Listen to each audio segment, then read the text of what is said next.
Sure. My name's Laura Burnett, and I am a registered nurse and nurse director at Texas Health Resources and a board member for Mission Central.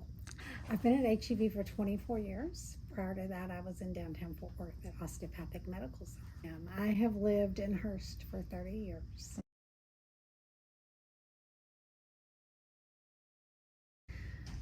I think the biggest challenge is just trying to balance, figure out what they can afford, where to get it, whether it's accessible. For us, what we see in healthcare is patients having to really decide what's important in the moment. And a lot of times it's I need food over healthcare, over medications. I need transportation. I need to put gas in my car, or this week I have to pay the utility bill. So it's having to decide. It's living day to day. Unfortunately, it does greatly affect their health because oftentimes they can't get their medications filled if they even have access to health care. About 1 out of 10 Texans have no health care. And so, where do they go? What do they do? And that's if they have documentation to be in the United States. Right. And we have quite a few of those that we care for that do not have that documentation. So they can't even access any kind of public health care other than community, nonprofits, clinics, things like that. So when we think about food insecurity, imagine a child going to school hungry, the ability to learn, to pay attention.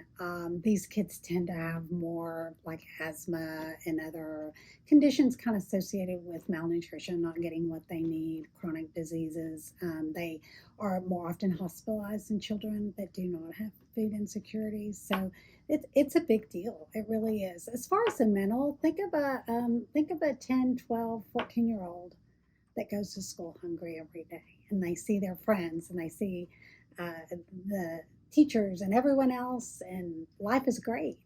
You start really, as the children age, getting into more mental health issues, and then obviously as their lives become even more complex as they grow into adulthood, it just compounds. Now we're worrying about transportation, we're worrying about healthcare, we're worrying about employment, we're worrying about if we can even get an education.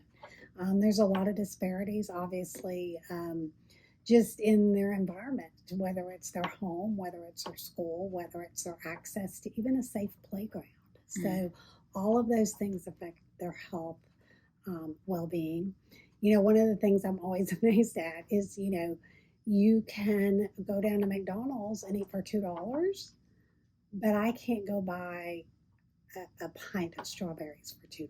So it's we don't even make it feasible for people to have a well balanced, nutritious diet because you can't afford it. And so they're having to make those really tough decisions. Parents are making those decisions. Young people are making those decisions when they get out on their own. So it's really, really challenging. And I think for most of us, we have no idea. I can't imagine living in the shoes of that parent or even being that child that went to school hungry because I never experienced that. And so to me, being a part of Mission Central is giving back.